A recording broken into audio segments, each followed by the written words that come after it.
Apologies बता बड़ी साहब, थोड़ा सा प्रेशर मैं आप पर एक्सर्ट कर रहा था, इट्स माय फॉल्ट। बट अगर हम वर्ल्ड टी20 के कॉन्टेक्स्ट में बात करें तो आज टीम यूएसए सामना करने वाली है टीम साउथ अफ्रीका का। बहुत सारे लोग टीम यूएसए को फेवरेट करार दे रहे हैं, बट हमें ऐसा लगता है सही मानों में टीम यूएसए का वेस्ट इंडीज़ की कंडीशन में पता चलेगा, क्योंकि यहाँ पर प्रॉपर क्रिकेट प्लेइंग कंडीशंस आपको मिलेंगी। और साउथ अफ्रीकन टीम भी बड़ा फंस के यहाँ तक पहुँची है। सुपर 8 का पहला मैच है आज, तो साउथ अफ्रीकन टीम भी आज आपको सही कलर में नज़र आएगी। अहमद और इमरान, हम आपसे आज के इस मैच पर भी बात करेंगे, लेकिन ये जो टीम में चेंजेस की बात कर रहे हैं हम, एक जनरलाइज पॉइंट ऑफ व्यू में आपसे चाह रहा हूँ, not get into specific players. Pakistan को for a change, Pakistan cricket को अगले 5 साल की तैयारी करनी है। हम शायद इसमें थोड़ा सा चूक जाते हैं। हम अगली सीरीज़ पर फोकस कर लेते हैं, हम अगले इवेंट पर फोकस कर लेते हैं, लेकिन इस किस्म की टीम हमें बनानी है which is backed by performers in the domestic circuit, जो अगले 5 साल पाकिस्तान को सर्व कर सके। ये बहुत ज़रूरी है सर। जिस तरह की परफॉर्मेंस हमें देखने को मिली है पाकिस्तान क्रिकेट टीम की, हम सबके सामने है जी। और जहां तक रही बाबर आजम की बात, आप देखिए एज ए कैप्टन उनको 3 T20 वर्ल्ड कप मिले, एक 50 ओवर का मिला, 2 एशिया कप मिले, वो कुछ नहीं जितवा के दे सके इन कौम को। ना सिर्फ उन्होंने जितवा के दिया है, उनकी अपनी जो परफॉर्मेंसेज है और एवरेज है 110-11 का उनका आईसीसी के इवेंट्स में और एशिया कप्स में जो है ना स्ट्राइक रेट है, 25 की उनकी एवरेज आ गई है, 1400 स्कोर उनके लूजिंग कॉज में, और तीसरे नंबर पे आ रहे हैं पूरी दुनिया में वो, जिसमें सबसे ज्यादा स्कोर उनके लूजिंग कॉज में है। 208 बॉल वो पता नहीं कितने खेल गए, 215 बॉल के उन्होंने एक छिक्का नहीं मारा है ऊपर टॉप ऑर्डर बैट्समैन में। एक्टिव प्लेयर्स में जो है वो 2 प्लेयर शामिल है जो करंट क्रिकेट खेल रहे हैं, केन विलियमसन है, मोहम्मद रिजवान है और बाबर आजम है, जिनका स्ट्राइक रेट सबसे नीचे एक्टिव प्लेयर में से। तो ये परफॉर्मेंसेस के बाद भी थोड़ी सी अगर शर्म होती है, थोड़ी सी गैरत होती है, तो आप स्टेप डाउन करते हैं। आपने देखा है केन विलियमसन को, इन्होंने बाहर हुए हैं नॉकआउट सिचुएशन से, उन्होंने जाते साथ ही सेंट्रल कॉन्ट्रैक्ट से मना कर दिया है। क्या हम में थोड़ी सी भी गैरत बाकी है? क्या हम सिर्फ ये ब्लेम गेम्स ही खेलेंगे, लोगों का, कौम का, ये सारी चीजें जो है अटेंशन डाइवर्ट ही करते रहेंगे दूसरे इश्यूज के ऊपर, कि सही इश्यूज पे आएंगे? देखिए वो तो ये कौम अब छोड़ेगी नहीं। अब ये कौम है गुस्से में, अब जो डिसीजंस हैं वो लेने का टाइम है। बड़ी अच्छी अपॉर्चुनिटी है आपके मोहसिन नकवी साहब के पास कि प्लेट में उनके सामने रख के चीजें हैं। ये वही लोग हैं जिन्होंने पीसीबी को बारहा ब्लैकमेल किया है। अगर मोहसिन नकवी साहब को ये नहीं पता है तो मोहसिन नकवी साहब ये जरा पूछ सकते हैं अपने आसपास वालों को कि किस तरह इन्होंने अपनी वो शराइतें भी मनवाई हैं ब्लैकमेल करके सोशल मीडिया पे, कि जो मानने वाली नहीं थी। अब चीजें उनके कोर्ट में हैं, अब ये फैसले का टाइम है, अब ये फैसला करना ही पड़ेगा। ठीक है। अगर आप फैसले नहीं करते हैं तो ये कौम आपको कभी माफ नहीं करेगी। केन विलियमसन के मामले में थोड़ी सी क्लैरिफिकेशन देते हैं। बिल्कुल उन्होंने सेंट्रल कॉन्ट्रैक्ट लेने से डिनाई कर दिया है, क्योंकि उस पीरियड में जो समर है न्यूजीलैंड की क्रिकेट का, उसमें वो कुछ फॉरेन लीग्स खेलने जा रहे हैं, तो उस वजह से उन्होंने सेंट्रल कॉन्ट्रैक्ट लेने से भी इनकार कर दिया, और फिर वाइट बॉल क्रिकेट से भी दस्तबरदार हो गए हैं इस वजह से, क्योंकि वो उन्होंने ये बोला दानिश कि अब यंगस्टर्स के आने का टाइम है। जी उन्होंने बिल्कुल बोला कि अब यंगस्टर्स को प्रमोट करने का टाइम है। वो एक गैरतमंद कौम है। अगर आपने देखा हो कि उन्होंने साथ ही इस तरह के डिसीजन लिए हैं कि जो कि वहां पे वो उनकी परफॉर्मेंसेस जस्टिफाई कर रही थी। अब हम कब ये करेंगे? अगेन डायनामिक्स का भी फर्क है ना अहमद। हमने अपनी मर्जी से छोड़ा, बिल्कुल आप पहले भी अपनी मर्जी से छोड़ के नहीं गए। बट अहमद डायनामिक्स का भी फर्क है ना, कल्चर का भी फर्क आ जाता है, बहुत सारी चीज़ों का फ़र्क आ जाता है। पाकिस्तान क्रिकेट में हमने बहुत कम देखा है कि प्लेयर खुद से रिटायरमेंट ले रहे होते हैं। आपके भी सामने आप भी, आपने वीरेंद्र सहवाग का वो बयान सुना होगा। जी बिल्कुल, हम बात कर रहे थे, हमने तो नहीं कह दिया। बिल्कुल बिल्कुल, हम शो से पहले इस बारे में बात कर रहे थे। इमरान, मैं आपकी तरफ आना चाहूँगा। अहमद वैलिड पॉइंट रेस कर रहे हैं कि बाबर की परफॉर्मेंस उस तरह नहीं है, स्ट्राइक रेट लो है, लेकिन कोई एक प्लेयर अकेला डिफरेंस क्रिएट नहीं कर सकता। There are 10 other players as well, और उनकी भी परफॉर्मेंसेस कोई एक्स्ट्राऑर्डिनरी तो नहीं है ना इमरान। अगर वो मैच विनिंग परफॉर्मेंसेस दे रहे होते तो हम कहते कि चलें जी, कप्तान आपका लैक कर रहा है और बाकी सारे बड़े तगड़े हैं, बाकी सबकी परफॉर्मेंस इतनी अच्छी नहीं रही है।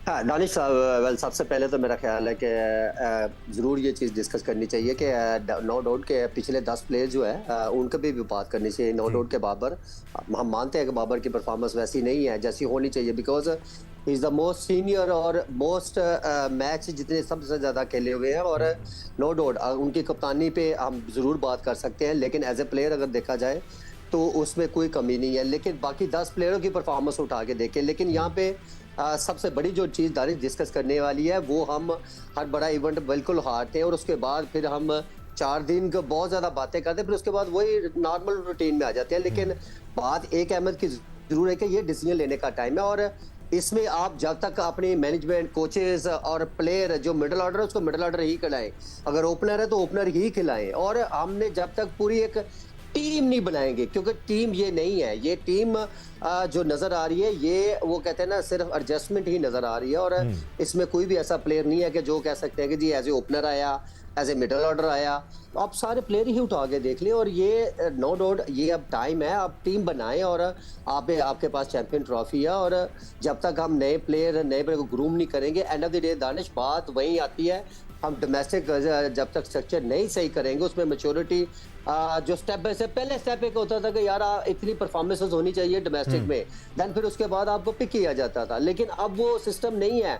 हम वो एक आधी छक्का, एक आधी इनिंग्स के ऊपर हम प्लेयर्स को T20 की बेस पे शामिल कर लेते हैं, इवन कि उसमें उतना प्रेशर हैंडल करने का, इतनी मैच्योरिटी होती ही नहीं है।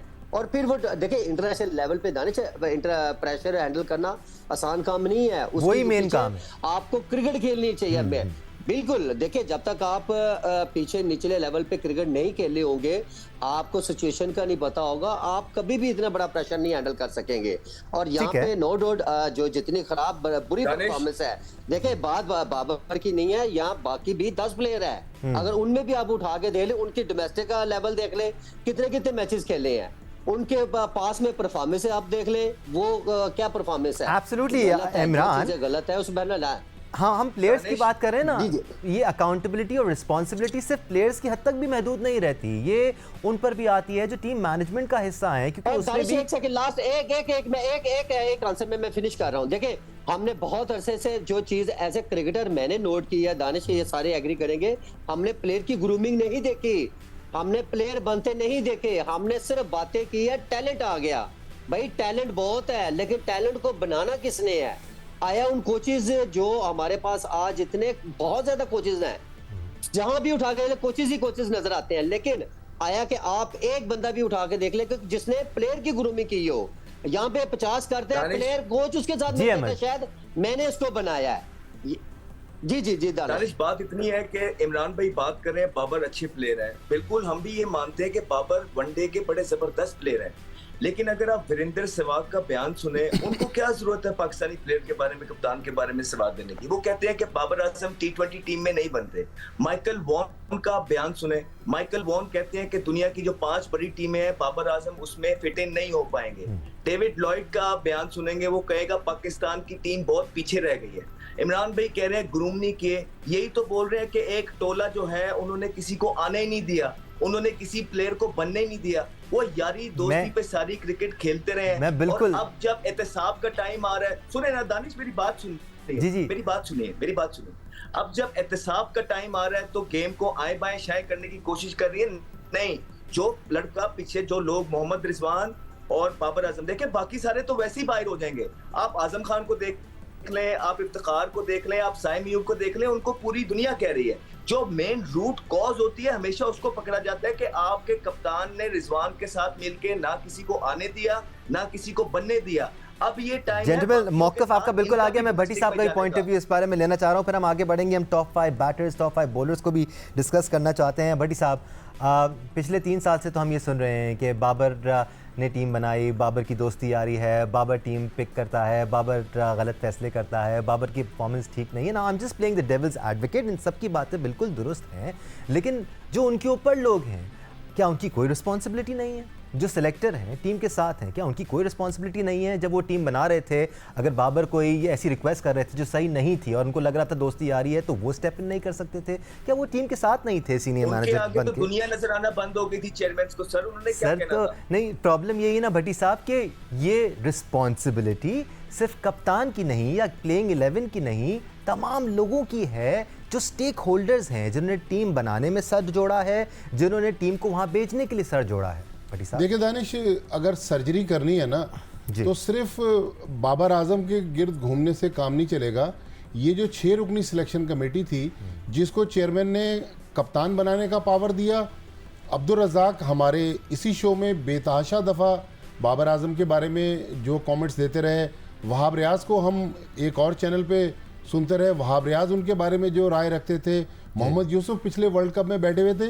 ये सर्जरी फिर अक्रॉस द बोर्ड होगी, ये एक बंदे के लिए काम नहीं होगा। अगर बाबर आजम गलत था तो बाबर आजम को कौन लोग थे जिन्होंने बनाने के लिए चेयरमैन को एडवाइस दी? आप पाकिस्तान क्रिकेट की तरफ से आपने 12-12, 15-15, 18-18 साल सर्व किया, आपने रिटायर्ड प्लेयर को घरों से बुला लिया। फिर जिस दिन फाइनल टीम अनाउंस होनी थी, फिर इन सेलेक्टर्स में से किसी एक ने चेयरमैन को कहा कि जी मुझसे मशवरा नहीं किया, फिर टीम डिले हुई। तो ये मेरे ख्याल में अब वक्त आ गया है कि मोहसिन नकवी साहब, बाबर आजम की बिल्कुल अकाउंटेबिलिटी होनी चाहिए। जिन प्लेयर्स ने अंडर परफॉर्म किया उनको ड्रॉप होना चाहिए, लेकिन जिन लोगों ने इस टीम को सिलेक्ट किया है, इस टीम का बैलेंस ख़राब किया है, वीरेंद्र सहवाग की जो बात कर रहे हैं अहमद शहजाद, उसमें उसी प्रोग्राम में ज़हीर खान भी बैठे हुए थे। ज़हीर खान ने भी ये कहा कि आपने 5 ओपनर्स भर लिए, ना ओपनर्स तेज़ खेलने के लिए तैयार हैं, ना आपका मिडिल ऑर्डर तेज़ खेलने के लिए तैयार हैं। उन्होंने कहा कि अगर पाकिस्तान क्रिकेट का ये हाल रहा तो ये जो हम यहाँ पर अक्सर कहते हैं, उन्होंने कहा कि पाकिस्तान की क्रिकेट मजीद नीचे जाएगी। तो मेरे ख्याल में अब सर्जरी अगर होना है तो फिर सबकी सर्जरी होना है। जी अहमद। दानिश भाई बिल्कुल भट्टी साहब की मैं हर एक बात से इत्तेफाक करता हूँ कि बड़ी जो सर्जरी है वो यही होती है कि सबको अकाउंटेबल लाया जाए। हम यहाँ बाबर रिजवान की ज्यादा इसलिए बात करते हैं कि सब चेंज हो जाते हैं, चेयरमैन चेंज हो जाते हैं, सिलेक्टर्स चेंज हो जाते हैं, कोचेस चेंज हो जाते हैं, ये 2 चेंज नहीं होते। तो आपने रूट कॉज को पकड़ना है। ये वो लोग हैं जो अपनी मनमानियां करते रहे, ये वो लोग हैं जो अपने टोले को लगाते रहे। पर्सनल माइलस्टोन्स की वजह से आपने इस मुल्क को इस डगर पे ले आए कि आपकी जो टीम है नंबर 7 पे आ गई है। इस वर्ल्ड कप में आप अपनी परफॉर्मेंसेस देख लें और आप ये पीआर एजेंसी से काम नहीं चलेगा। आप जितना मर्जी अटेंशन डाइवर्ट कर ले, ये कौम जाग चुकी है, ये कौम अब एहतसाब चाहती है, अकाउंटेबिलिटी चाहती है और अकाउंटेबिलिटी लेके रहेगी ये कौम अब।